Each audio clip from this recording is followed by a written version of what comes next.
sister's a therapist and I tell jokes. We both want to help all kinds of folks. Hello, and welcome to My Sister's a Therapist. This is a podcast where a stand-up comedian, which is myself, Virginia Jones of Portland, Oregon, has a conversation with her sister, who is a therapist, Laura Ryan of Austin, Texas. And we call it My Sister's a Therapist. Hello, I'm Laura Ryan. I'm a licensed marriage and family therapist, but my main credit is sister to chortling cut-up Virginia Jones. Okay, now they're really starting to fail because you know that chortling is not the same noise as cut up. Ch and k. They start with C's. That's as far as I'm willing to go. Cool. Okay. Laura, do you have any updates about our listenership? Overall, we have 53.4% female listenership, 43.7% male listenership, 2.5% non-specified, and 0.4% non-binary. Sup?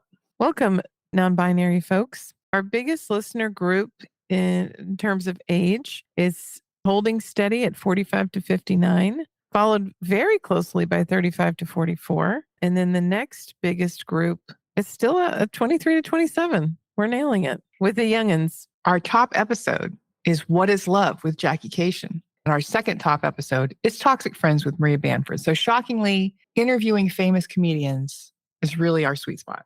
It seems to have an impact. US is still holding strong as our number one listenership group, followed by the UK, Brazil, Germany, and Turkey. Those are our top 5. Awesome. Virginia, this week I get to be the potted plant and you get to be the smart person. What's our topic today? Laura, today we're going to be talking about behavioral economics. Actually, while I have you on here, how many friends or family members have you told to listen to our podcast this week? I've told 6 people. Do you keep getting family members? Yes, there are more and more. I keep telling clients. I'm listening to a book right now called Everything is Tuberculosis by our own John Green. Rizz. He was talking about how his wife says it's so annoying to take him anywhere because all he does is talk about tuberculosis. Every conversation at every party somehow leads back to tuberculosis. So he said, I was at a dinner party and somebody said they're from Pasadena. And I said, oh, did you know that was a tuberculosis colony? I feel like I'm that way about this podcast. Anytime a client will talk about anything, I'll say, oh, we did an episode on that. We did an episode on that. Have you heard of it? My sister's a therapist. To the listener, I want you to be out there just as annoying as I am. And I also would love it, and Virginia would as well, if you wrote us a review on Apple Podcasts, Spotify Podcasts, Audible, YouTube, anywhere. Did you hear about that this week? Your friend and mine, Gregory Abbott, got in trouble because his wife went to Santa Rita Cafe in Austin, Texas with him and went into the women's restroom. And there was all this stuff written about how much everybody hates Greg Abbott. She was asking for a Sharpie so she could mark it out. And one of the waitresses said, you heard of free speech? Yeah. And also, please don't add to the graffiti in our bathroom. No, she hasn't heard of free speech because she's married to a fascist in a wheelchair. The thing that she took the most offense to was someone had drawn a picture of a mountain and Greg was being thrown off. So let's get into behavioral economics. Behavioral economics. Until very recently, our perception of risk and the way people make decisions was considered to be a matter of probability and statistics. People took all the information they had, gathered it together, and made a cold, calculating, scientific decision on what the right thing to do. But guess what? They were wrong. A psychologist and a mathematical psychologist, which I didn't know was a thing, Daniel Kahneman and Amos Tversky, in 1974, they published a book called Judgment Under Uncertainty Heuristics and Biases. And it was basically the ways in which people make decisions that are incorrect. Their quotable quote is, after observing a long run of red on the roulette wheel, most people believe that the black is now, quote, due, unquote. That is an example of the gambler's fallacy. AKA, human beings are stupid. Yes, we think we are so smart and we have these giant, amazing brains, but we are dumb little animals. The gambler's fallacy, which is also known as the Monte Carlo fallacy, because of all the gambling in Monte Carlo, is the belief that if an event whose occurrences are independent and identically distributed has occurred less frequently than expected, it is more likely to happen again in the future or vice versa. The next dice roll is more likely to be 6 because there have been fewer than expected number of 6s.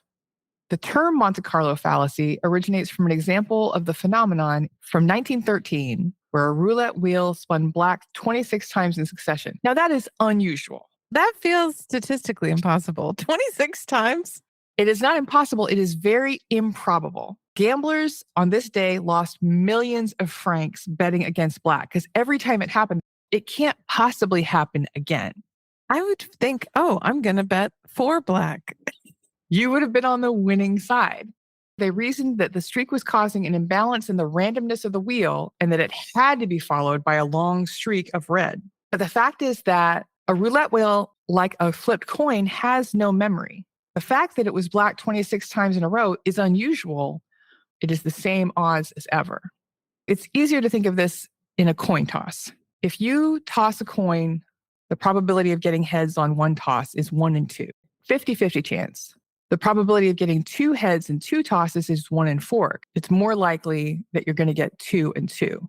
If getting 4 heads in a row, the next coin toss also came up heads and had 5 succession, that is 1 in 32 probability. But it's not 1 in 32 odds because a flipped coin has no memory. These are all independent occurrences. A coin could land on heads 306 times, and it would not be more likely to land on tails or heads the next time. It resets to 0 every time.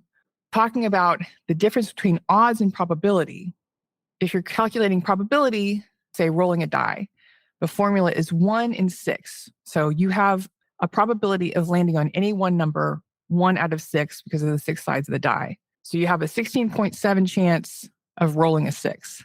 But in odds, you're calculating success and failures. So the result is 1 to 5. For every 1 time you succeed, you will fail 5 times. That's why the house always wins. That's right. Now, this kind of thinking doesn't apply to cards because if you draw 2 aces in a row, there are fewer aces in a deck. So your odds of drawing another ace are lower. Cards have memory in a way that coins and dice do not. There's limitations because there's only a certain number of cards. Right. The gambler's fallacy can be interpreted another way as a just world fallacy, that it's only, quote, fair that you get the other result or that you get a red. You can listen to another episode on just world fallacy in our episode, Just Desserts. As an aside, there was an experiment in 2023 at Stanford where students flipped coins 350,757 times. I don't know why it ended in 757. I guess someone's hand fell off. It seems like a really good use of people's time. Someone who was part of the experiment responded to that question on Reddit. I'm tired of hearing, this is a waste of money, this is a waste of time. We did it for free, and if this is how we want to spend our time, so be it. What they found was a coin flip is not perfectly 50-50. A flipped coin lands on its starting side about 50.8% of the time. So it's very close to 50-50, but if you are given a coin toss and said, hey, pick heads or tails, pick whatever side is facing up because you have a very, very slight advantage over the other side. People apply the gambling fallacy to all kinds of things like childbirth. If you've had 2 boys, people will say, we should have a girl next time. We're due a girl, and that's why you end up with families with 7 daughters. Right. If something has happened one way a number of times, you might think we're overdue for this. Surely the next thing is going to be the coin that I wanted. Loan officers in India are 23% less likely to approve a loan application if they just approved the one before it. I approved the last one, so maybe this one I shouldn't. Great. So when you walk in, you just go, so did you What approve? happened to the last guy? Right. In asylum judges, a 2016 study found that U.S. refugee asylum judges were roughly 3% less likely to accept an application if they had approved the previous case. They operate under the false subconscious assumption that a, quote, denial is due after a streak of approvals. This is like taking a test. If you are taking a test that you really don't know anything about and you've answered C, C, C, C, you might think, well, the next one can't be C. Maybe the next one has to be C. The I'm due for a win mentality. This also winds up in gambling. People going through a string of bad luck often convince themselves that a massive stroke of good fortune is right around the corner. Have you ever felt that way? My father used to feel that way a lot. Well, our father, as you know, was a gambling addict. Everybody playing the game, please have a drink. He did believe that so many things happening in a row, there had to be something to even it out. I suppose in his own way, he believed in the just world fallacy. I remember our father would tell me, oh, I had a really great gambling night. I made all this money. And he would tell me about all the times that he had won. And I would think, oh my gosh, that means that this is probably 1/20th of all the times he's played. So how much money is he losing? The answer is a lot.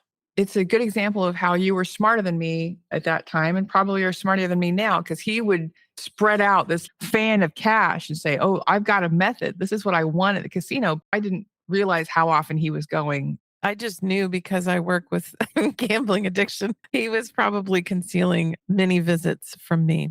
An interesting thing about gambler's fallacy is there was a study where there was a random assortment of cards, and it's like the Peter Venkman study where they were trying to guess which card would be next in a deck. And they told the participants, there is no pattern here. One card does not predict the next card. Your odds do not change depending on how many cards you pick.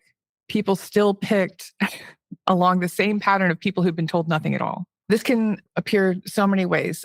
Investors can believe that a stock has been performing poorly, is due for a rebound, independent of how the company is doing or what their stockholders are doing. This has been low. It should be coming back up soon. Or they think a successful stock is bound to decline.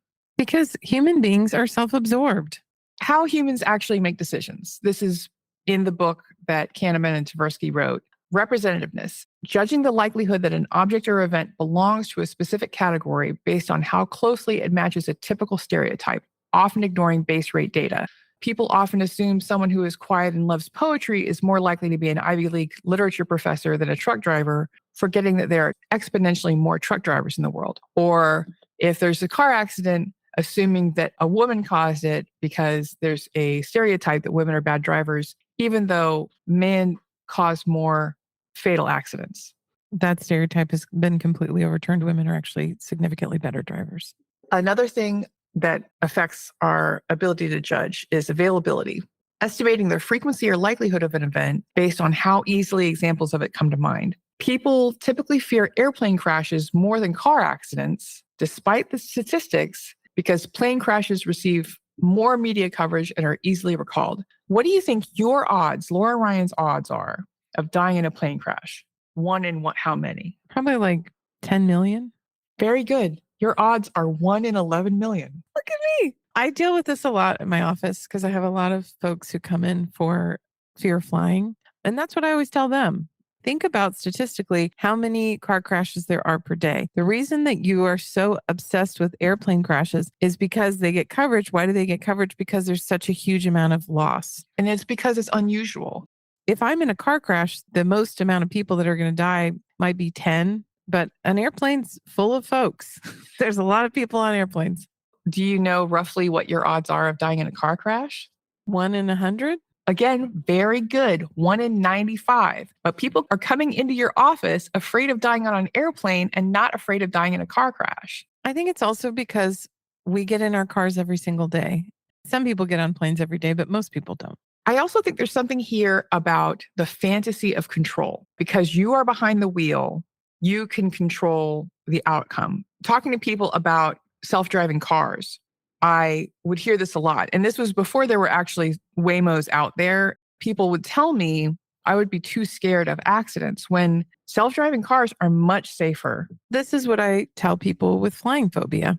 The reason that you have a problem is because you have a perception that you don't have control. And when you're behind the wheel of a car, you have this perception that you are in control, when in reality, there's a million other factors that are happening around you that you have no control over. You cannot control every driver on the road. There's not a correct response to everything that happens on the road. One time, a drunk lady hit a car so hard that her car went plowing into me, and I stood still. There was nothing I could do in that situation. I had no route, but because I'm behind the wheel, I feel like I have control. You have the belief that you control something. What I always tell people is the person who's in charge of the plane has logged way more hours than you probably ever will driving your car. They're experts, and they also want to live. Yes, they want to live and fly a plane another day. And it would be just as bad for them, probably even worse than it would be for you. The third heuristic in this book is anchoring and adjustment, making numerical estimates by starting with an initial value, the anchor, and then adjusting up or down to reach a final answer. This means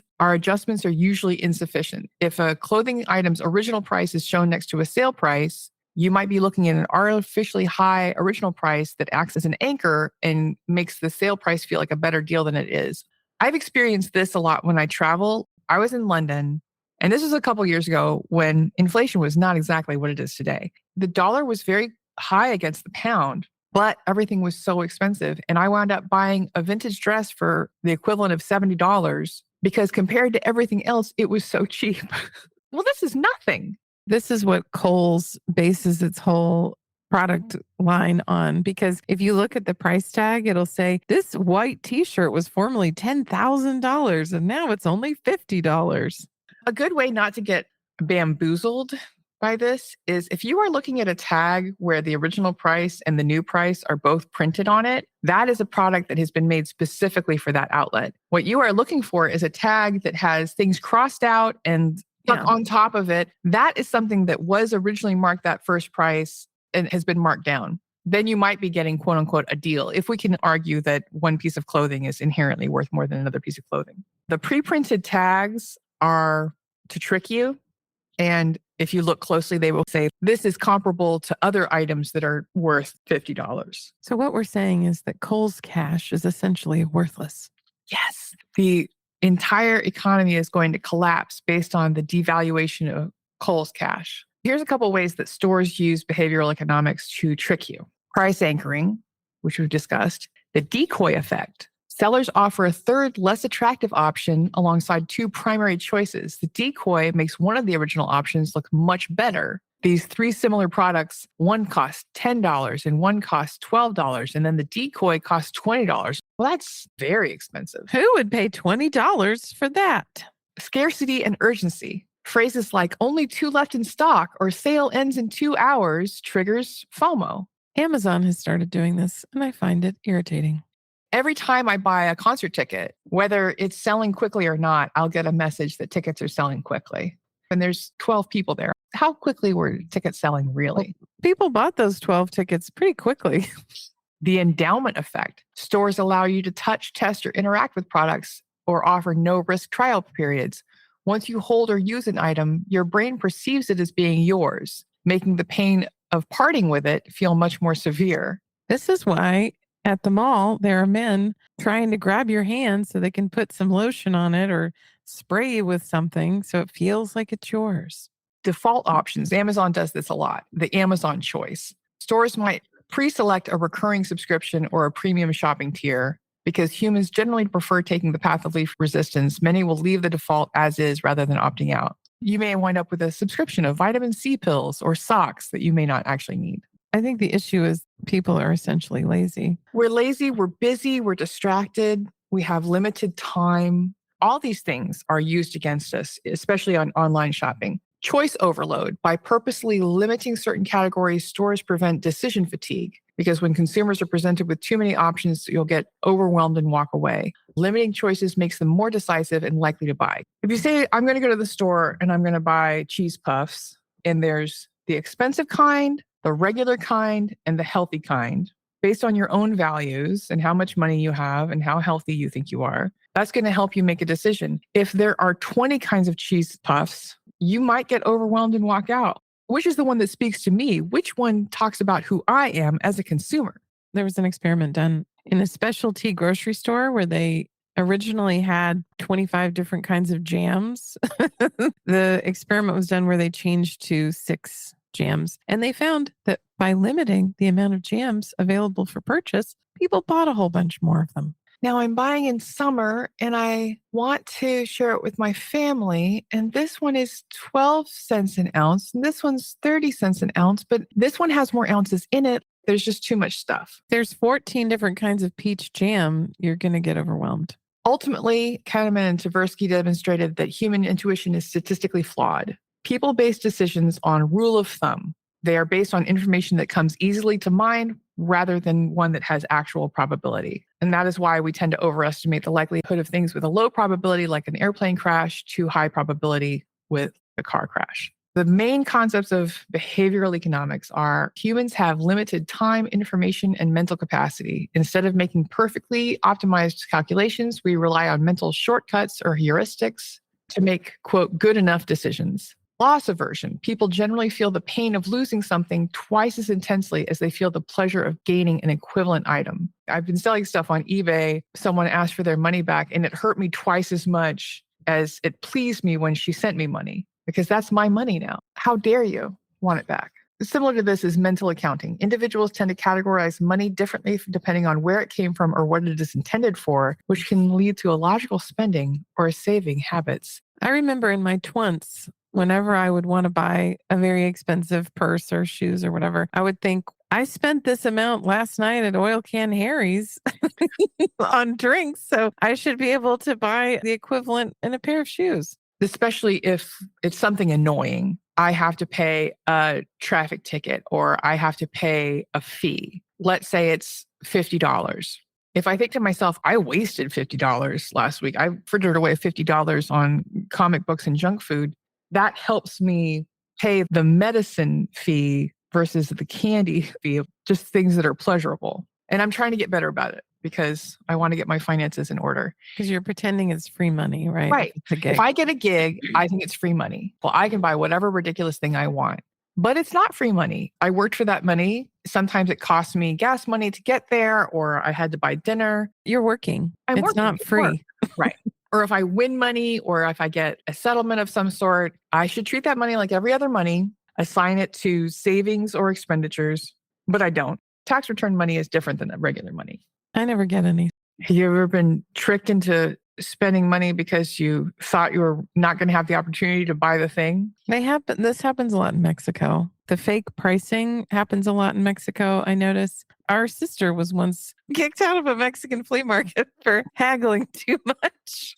Very on brand. When you're in an environment like that, and I've had more experience in Asia, but you know you're supposed to haggle. If you pay the price that they originally tell you, you are a sucker and you deserve what you get. You've been suckered. Turkey, same thing. You can't haggle too much and you will get kicked out. Haggle too close to the sun. I used to shop a lot at the Nordstrom rack. I didn't realize that they have clothing that was just made for Nordstrom rack. It was never in a Nordstrom. And they had the tags with the fake prices on them. And I definitely fell for that a few times. And then you end up with this poor quality item that's a moderate price, not the best or worst. At Nordstrom Rack, I purchased a gown. It was beautiful and really well made, but it was about 6 sizes too big. I did go to a tailor and have it taken in because it was $10. And you really can't lose. Another hot tip is that if you go to a Nordstrom Rack or a Saks off Fifth Avenue, if you see an item that's available in a lot of colors and sizes, it's not from the store. Look for the one thing that's in one size that has been marked down. It has some pills on it and looks like it's been a little bit shop worn. Something that I'm really trying to overcome as I try to pay off my credit cards is the FOMO of a sale. If something is presented to you that is on sale that you wouldn't have bought at full price, that is not a saving. You've just been tricked into taking something into your home that you wouldn't have ordinarily bought. There's many things in this world that only exist to be bought and sold that have no actual utility after that exchange.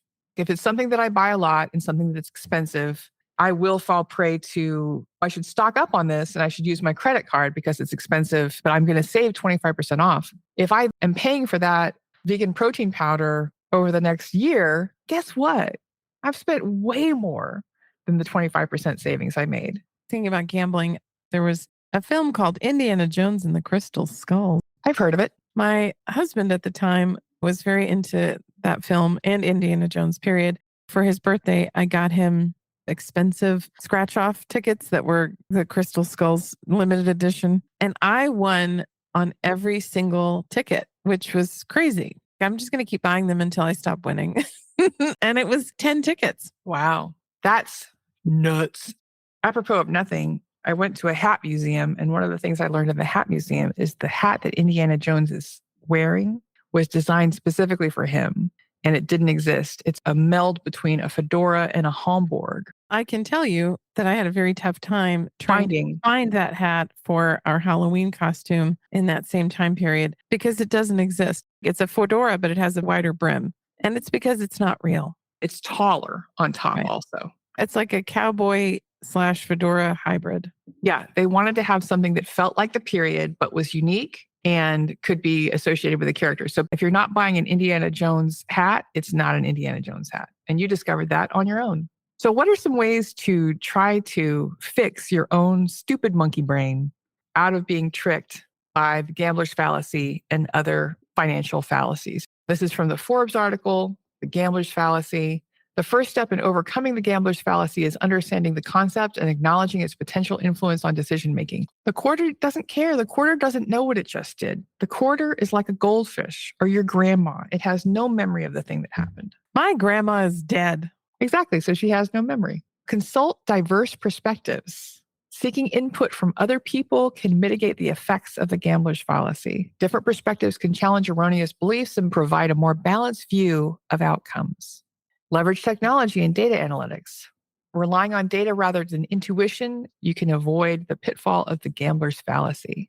And mindfulness and self-reflection. Practicing mindfulness and regularly reflecting on past decisions can help individuals recognize when they are falling into the trap of gambler's fallacy. I am trying to check myself before I direct myself on FOMO things. I actually did a very good job of this last night. I was allowed to go to the Nike store and I was looking at a pair of pants and I thought, well, I could wear these to work. And then I thought, nobody cares if I wear these pants to work. They were Nike work pants? They were not work pants. They were track pants. I work for a Nike license and we are encouraged to wear Nike in the office. It's considered generally good. And I was very taken in by a pair of Skims track pants. There was a period of time where you wore exclusively Nike yoga pants and sometimes running pants, Nike hoodies. You didn't have any other clothes. But they said Skims on them, which means that Kim Kardashian wears them. I don't know that she wears them. I know that she sells them to others. Laura, what are your final thoughts on our topic, behavioral economics? Human beings have old, dumb brains, and this is one of the ways that it shows up. We are very superstitious. We are generally quite childlike when it comes to spending and money. I remember when I worked at a rehab facility, what they said was that the biggest thing to look out for when somebody gets sober is their spending, because that's going to be the next way that they chase a high. I would say if you are struggling with gambling or you're struggling with spending, look into getting into a 12-step group. If you have a problem with spending, I would look into Debtors Anonymous. If you have a problem with gambling, I would look into Gamblers Anonymous and get yourself in a group and figure that out. Virginia, what are your final thoughts on this topic? I know that I have fallen victim to a lot of these things. Despite the fact that it makes me feel stupid, I really enjoy this kind of thinking. Examples in which humans think we're so sophisticated and we've been on the earth for thousands of years and we can work stuff out. But almost every purchase is an emotional purchase. You can have all the facts in front of you about what is the best car, what is the most fuel efficient, what is the best for your family. But if there's a car that moves you emotionally or an ad moves you emotionally, you're probably going to buy that. I have an expensive desire to have cute cars. There's no need for it, but I buy cute cars. I find it interesting, the gap between our rationality and how we actually behave. Well, we're not rational. That's the mistake. Human beings, specifically men, think that they are very rational and make great decisions all the time, but they don't. And women don't either. We're dumb little monkeys. Laura, where can people write us if they have an idea for a show topic or if they want to tell us something? They can shoot us an email at hello@mysistersatherapist.com. If they're interested in giving us money to sell their product or idea, I did find out somebody emailed Liquid Death on our behalf, so we'll see how that goes. Thank you. They can send an email to hireus@mysistersatherapist.com. Virginia, if people are taking a night off from the roulette wheel and they're looking for some stand-up comedy in their area and they live in Portland, where would they go about finding you? You can find me at my website, www.badinia.com. You can find my schedule there. You can find a map of everywhere I've ever done comedy, and you can find promotional information about big events that I have coming up in the future.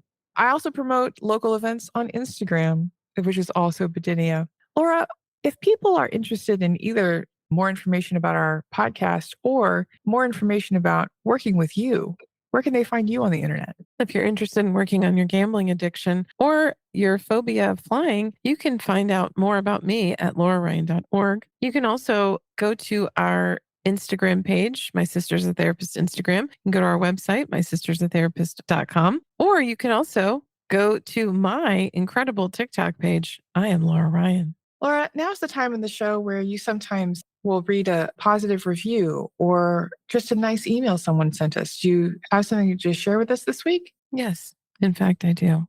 This is a review from YouTube. If you'd like to write us a YouTube review, we'd love that. You can put it on YouTube. This is a review from Baldo the Don on YouTube. Okay, this will need a few sentences. I just listened to the birth order episode, and I'm worried about the fact that I can't remember my mother ever saying to me, why can't you be more like your brother or sister? So either all of my siblings and I were equally disappointing, or I was the brother that all the rest of them were asked, why couldn't you be more like him? Referring to the Are Billionaires Bonkers episode, what if I'm convinced that nothing in my head will really improve until all the fascists are kicked off the server and the billionaires are taxed out of existence? Did I say sentences? I meant paragraphs. I apologize. Thank you, Baldo the Don. I think what Baldo the Don wants to know is, should billionaires be taxed out of existence? Yes, I think they should. Yes. I think they should. Your mom may not like you. I'm not sure. I don't know her personally, but I hope that you figure that out. Thank you, Baldo the Don. And thank you to our emotional founder, Billy Ray Valentine Capricorn. As he once said, we can make it, baby. Me and you. Bye.